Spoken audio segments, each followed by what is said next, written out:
Actualité politique, bonjour et bienvenue sur i24 News. Il y a cette attaque terroriste barbare en plein cœur de Paris, le massacre d'innocents, de journalistes, de policiers, d'agents de maintenance. Et il y a cette France qui semble se lever. Dès le soir de la tuerie, plus de 100 000 Français, des hommes, des femmes, dans de très nombreuses villes, se sont rassemblés totalement, spontanément, avec ces pancartes « Je suis Charlie », avec un appel à l'union nationale politique et aussi au recueillement, au rassemblement de la société, la nécessité d'être unis. Bonjour Christian Mallard. Bonjour. On en sait plus sur l'identité des tueurs ? Eh bien, ce sont deux frères français d'origine algérienne, les frères Kouachi, Saïd et Chérif. Et Chérif, on sait que déjà, c'était quelqu'un qui était repéré. Il avait des liens avec Al-Qaïda en Irak dans les années 2005. Il a fait de la prison pendant 18 mois. Il s'est radicalisé. Donc, on retombe à nouveau sur ce phénomène des loups solitaires. Mais sont-ils vraiment solitaires ? Ils sont solitaires. Ils ont quand même un idéal. Al-Qaïda en ce qui concerne Sharif, l'un des deux frères, et qui... Il s'est revendiqué ou il a été d'Al-Qaïda ?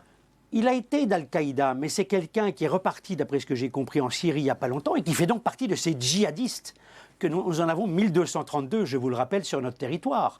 Donc, il fait partie de ces djihadistes qu'on a du mal à repérer sur les réseaux sociaux, mais le problème et la question qui se pose aujourd'hui, c'est comment pouvoir lutter contre ce nouveau type de guerre. C'est une nouvelle guerre. La guerre est déclarée très clairement et les autorités sont... Enfin, ça y est, là, tout le monde se réveille. La guerre est déclarée, il y a l'union sacrée, Dieu merci. Mais moi, je pense que dans les semaines qui viennent, on va entendre des politiques de tous bords dire est-ce que finalement, durant ces dernières années, les gouvernements de droite et de gauche n'ont pas été trop laxistes. On a fermé les yeux sur ces réseaux islamistes dont nous avons connaissance dans nos banlieues de Paris, dans les banlieues des grandes villes, il n'y a pas besoin de les reciter, mais des grandes villes. Et là, je crois que nous sommes face à un véritable défi à relever, qui sera très difficile à relever. Christian, quand vous parlez de laxisme... Anita Hausser, oui, bonjour, vous êtes avec nous aujourd'hui.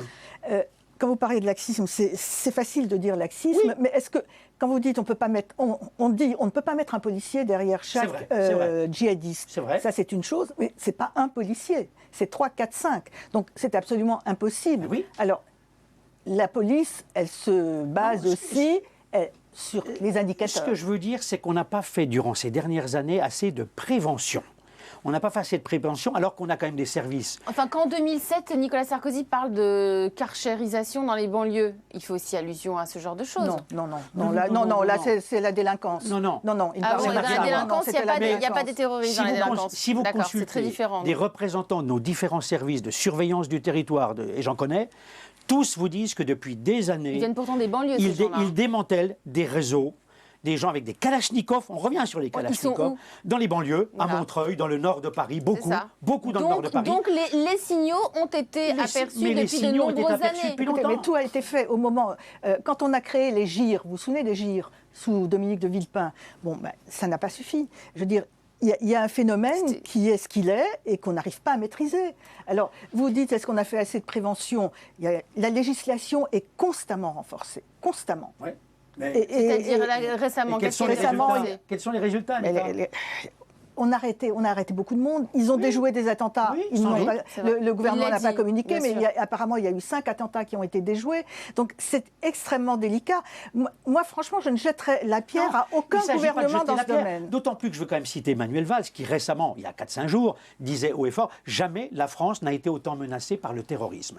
Et j'ai l'impression quand même qu'ils avaient des informations. Mais bien sûr, puisqu'ils avaient déjoué les attentats. Ils avaient déjoué les attentats. Mais à ce moment-là, il n'y avait pas la sensation concrète, on ne savait pas de quoi il s'agissait. Mais comment ça ? Avec l'affaire Mera, on ne sait pas de quoi il s'agit. Avec ces voitures béliers qui font ça 2 semaines de Noël dans les policiers. On ne parle pas de la même chose. L'affaire Mera, c'est il y a quelques années. Bah oui, c'est il y a 2012. Les policiers, c'était juste avant Noël. C'est quand même des symptômes, non ? Qu'en pensez-vous, Anita ? C'est le détonateur. Bien entendu, mais vous savez, le temps estompe les choses dans les mémoires. Et l'affaire Mera... c'était en 2012. Même profil, même mode opératoire. Cette balle à bout portant sur la petite Monténégro, c'est la même balle à bout portant sur le policier. Depuis l'affaire Mera, il y a ce qu'on appelle la filière syrienne. Oui, et depuis que les djihadistes français vont en Syrie, eh bien, on se rend compte qu'ils sont mieux formés, plus radicalisé de toute façon, mais très aguerri. Je veux dire, ce qui s'est passé hier est absolument insensé. C'était un acte de guerre. Vous pensez quand même qu'on a, officiellement, d'après les statistiques de M. Cazeneuve, Bernard Cazeneuve, le ministre de l'Intérieur, on a 1232 djihadistes français, qui sont inféodés surtout à Daesh aujourd'hui, et aussi à Al-Qaïda. Donc, encore une fois, je crois que la question qui se pose aujourd'hui avec cette unité, cette union sacrée, cette unité nationale, c'est qu'est-ce que la gauche, la droite, tous les partis peuvent faire ensemble pour essayer de faire face à ce défi qui est face à nous. Alors, déjà, ce que les partis peuvent faire ensemble, là je vous parle en tant que journaliste politique, c'est que les lois antiterroristes sont en général votées à l'unanimité. Donc ça, c'est déjà une chose. Je veux dire, dans ce domaine, il n'y a pas de raté, il n'y a pas de procès d'intention. Encore une fois, je crois que tous les gouvernements veulent lutter contre le djihadisme, contre le terrorisme. C'est une évidence. Mais, alors, entre la volonté de lutter et les ratés, eh ben, il y a des ratés. Il y a toujours des ratés. Zéro n'existe pas, il a dit Manuel Valls. François Hollande, dès quelques heures, quelques minutes après l'annonce de cette tuerie, François Hollande a pris la parole et il appelle à l'unité nationale. On l'écoute. Mes chers compatriotes, aujourd'hui, la France a été attaquée en son cœur, à Paris, dans les locaux même d'un journal. Cette fusillade d'une violence extrême a tué 12 personnes et en a blessé plusieurs. Des dessinateurs de grand talent, des chroniqueurs courageux sont morts. Ils avaient marqué par leur influence, par leur insolence, par leur indépendance des générations et des générations de Français. Je veux ici leur dire que ce message de la liberté, nous continuerons à le défendre en leur nom. Anita, François Hollande appelle à l'union nationale, au calme finalement. Oui, enfin, je veux dire que pour François Hollande, c'est un moment fondateur, parce qu'il est le maître de la situation. Et il appelle à l'unité, là-dessus tout le monde est d'accord, tout le monde le suit. Le problème est de savoir comment il va, entre guillemets, transformer l'essai. Aujourd'hui, c'est l'homme de la situation. Oui, mais d'accord, mais d'ici quelques temps, vous ne pensez pas que Marine Le Pen, qui a pris la parole hier, est-ce que vous ne pensez pas que Marine Le Pen, dont l'un des chevaux de bataille, le cheval de bataille, c'est la guerre contre les islamistes, contre les fondamentalistes, ça ne va pas ressurgir? Mais c'est ce qu'on va voir par la suite. Elle devait faire une conférence de presse aujourd'hui, elle la reporte à demain. Oui, sans doute. Elle va être reçue par François Hollande à l'Élysée. Donc, je veux dire, il y a quand même un certain nombre de... Il y a cet état d'esprit d'union nationale. Quand vous dites qu'il faut que ce soit réussi, que le coup d'essai soit réussi, qu'est-ce que vous entendez par là, Anita ? Parce que, moi, puisque vous faisiez allusion à l'affaire Mera tout à l'heure, Nicolas Sarkozy avait invité tous les responsables de partis politiques, tous les candidats à l'élection présidentielle à assister aux obsèques des victimes de l'affaire Mera. Mais après, il y a eu des interrogations et des accusations, enfin, il y a eu une vraie polémique sur les ratés. Et voilà, c'est ce que le gouvernement doit absolument éviter aujourd'hui à propos de ces deux frères pour savoir s'ils ont échappé à la surveillance policière. Je veux dire, on revient, Anita, on revient au problème de la prévention. On avait toutes les infos sur ce Sharif Kouachi, on avait toutes les infos sur lui. Pourquoi on ne savait pas qu'il préparait un coup. Attendez, on le surveillait depuis un bout de temps, on connaissait sa fiche signalétique. Moi, c'est ce qu'on disait avec un certain nombre de juges qu'on a reçus dans cette émission. La prévention, elle est là pour ça. Il faut agir avant qu'ils ne passent à l'acte. Si on attend chaque fois qu'ils passent à l'acte pour aller les chercher, pour tenter de les traquer, attendez, on n'est pas sorti de l'auberge. Non, on n'est pas sorti de l'auberge, mais en même temps, quand vous parlez de prévention, il y a eu de la prévention aussi pour ces attentats qui ont été déjoués. Là, elle a fonctionné. Le gouvernement n'a pas communiqué. Je veux dire, c'est très compliqué. Très compliqué. Moi, pour le moment, je veux dire, on ne peut jeter la pierre à personne. Il ne s'agit pas de jeter la pierre, il s'agit de voir les problèmes auxquels nous sommes confrontés. Et ils sont sérieux. Moi, je rappelle quand même que nous sommes un pays de 65 millions d'habitants, il y a 6 millions de musulmans. Il ne s'agit surtout pas de stigmatiser la communauté musulmane, mais surtout de savoir comment, ensemble, on va combattre une minorité d'extrémistes islamistes qui en arrivent à semer le trouble à ce point. Anita, pensez-vous que c'est du pain béni pour Marine Le Pen aujourd'hui ? C'est toute la question. Bah, c'est moi, toute la question. Je vous la pose. Non, mais je ne sais pas parce que je ne sais pas vous avez- comment. Attendez, je ne sais pas ce qu'elle va dire en sortant de l'Élysée. Je ne sais pas ce que Peu François importe, Hollande va lui dire. Vous savez un petit peu comment elle fonctionne. C'est du pain béni pour le moment, mais vous remarquerez qu'elle est très prudente. Elle a fait une déclaration beaucoup plus prudente que son père dans la soirée. Son père a dit non, on n'a rien à voir là-dedans. Parce que tout le problème pour Marine Le Pen et le Front National, c'est est-ce qu'on s'intègre à cette union nationale et finalement on sera les mêmes que les autres? C'est-à-dire, on pourra être accusé de laxisme, d'absence de prévention. Elle va à l'Élysée. Elle va à l'Élysée demain. Elle va à l'Élysée vendredi. Elle est reçue en même temps, enfin pas en même temps, mais comme tous les autres, comme les dirigeants de responsables de partis Elle aurait politiques pu qui ne sont pas représentés à l'Assemblée nationale. Parce qu'aujourd'hui, les partis qui sont représentés à l'Assemblée nationale sont reçus aujourd'hui. Et donc, François Bayrou, le MoDem n'est plus représenté à l'Assemblée nationale, Marine Le Pen et Jean-Luc Mélenchon seront reçus demain. Donc, prudence, parce que samedi, il y a cette marche républicaine qui est organisée, à laquelle tout le monde va participer, tout le monde, c'est-à-dire tous les partis dits républicains. Est-ce que le Front National va s'y associer? C'est la grande question. Moi, je ne sais pas vous répondre aujourd'hui. Oui, non, vous ne savez pas, mais quel est votre sentiment? Mon sentiment, c'est qu'ils sont coincés et qu'ils vont débattre. Le FN? Oui. D'accord, parce qu'au sein même du parti, vous ne peut-être pas être d'accord. Non, parce qu'il y a les extrémistes qui disent non, on n'a rien à voir là-dedans. Je pense qu'ils sont coincés, mais il leur est facile quand même, comme vous disiez, de jeter la pierre dans la mesure où ils n'ont jamais été au pouvoir. Bien sûr, c'est très facile. Alors, juste après la tuerie aussi, au sein du siège de Charlie Hebdo, l'ancien président de la République, Nicolas Sarkozy, a lui aussi pris la parole. On le regarde. Notre démocratie est attaquée. Nous devons la défendre sans faiblesse. La fermeté absolue est la seule réponse possible. Notre formation politique soutiendra sans réserve toutes les initiatives du gouvernement qui iront dans ce sens.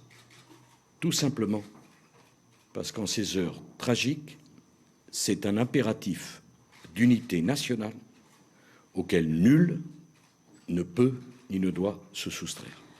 Alors, Anita, les rôles là sont inversés, puisque souvenez-vous, en 2012, lors de l'affaire Mera, Nicolas Sarkozy est président de la République et François Hollande, qui est alors en campagne, prend la parole comme un chef d'État, on s'en souvient tous. Et là, hier, donc, Nicolas Sarkozy, qui n'est plus président de la République, prend la parole aussi. C'est le président présidentiable. Oui, présidentiable, mais enfin, c'est l'ancien président qui est redevenu chef de parti. Et c'est là où donc je c'est le disais, chef de Il est parti. dans son rôle. Il est dans son rôle. Il est dans son rôle pour bien vous? sûr, mais il est dans son rôle de prendre la parole. Oui, tous les chefs de parti ont pris la parole hier pour dire tout à fait. C'est pas n'importe quel chef de parti. Oui, mais je veux dire, justement, il a été traité comme n'importe quel chef de parti parce qu'il a pris la parole à 2h30, c'est-à-dire à 14h30, je veux dire, on était complètement sous le coup de l'émotion et des faits. C'était pas On découvrait au fur et à mesure. Je dirais qu'en termes de timing, il a peut-être parlé un peu trop tôt, mais tout ça se rattrape aujourd'hui puisqu'il est reçu par François Hollande. Le Premier ministre l'a appelé pour lui demander de participer à la marche républicaine de demain. Et donc, je crois que...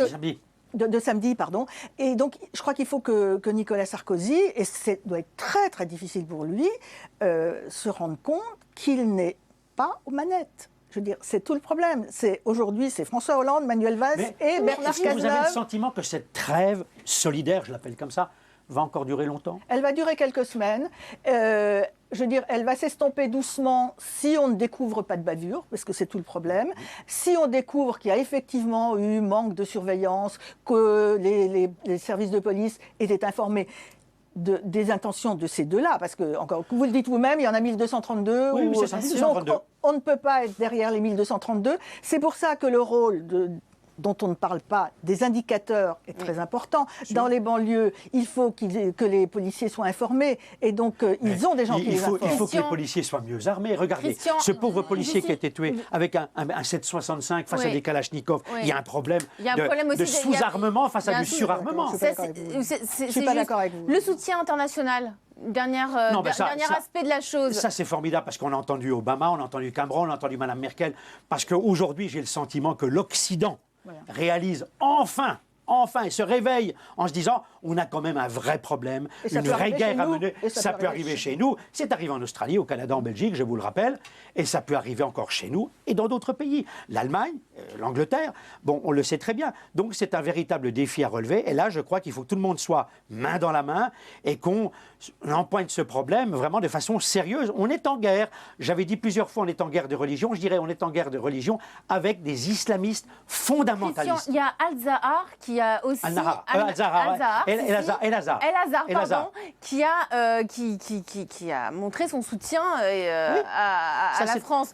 Qu'en pensez-vous? Non, mais c'est important parce que El-Azhar en Égypte est quand même très bien considéré. C'est une source, si vous voulez, de respect. Donc ça, c'est important. Mais je crois qu'aujourd'hui, le problème, c'est que beaucoup de musulmans en France ont peur d'être stigmatisés. Moi, je l'ai encore vu récemment dans les taxis. J'ai pris des chauffeurs tunisiens et marocains et j'ai senti qu'ils étaient très mal à l'aise. Il y a 6 millions de musulmans en France, il n'y a pas 6 millions de terroristes. Non, on l'a dit et redit. Mais ils ont peur, ils ne se sentent pas bien et je me mets à leur place. Je me mets à leur place et je partage leur inquiétude. Très bien. Merci Christian Mallard. Merci Anita Hausser d'avoir été parmi nous cette semaine. Restez avec nous juste après les infos. On se retrouve avec nos deux invités, Jean-Charles Brizard, spécialiste du terrorisme, et Georges Fenech, député UMP en charge des questions, en charge des lois au sein de l'UMP. À tout à l'heure.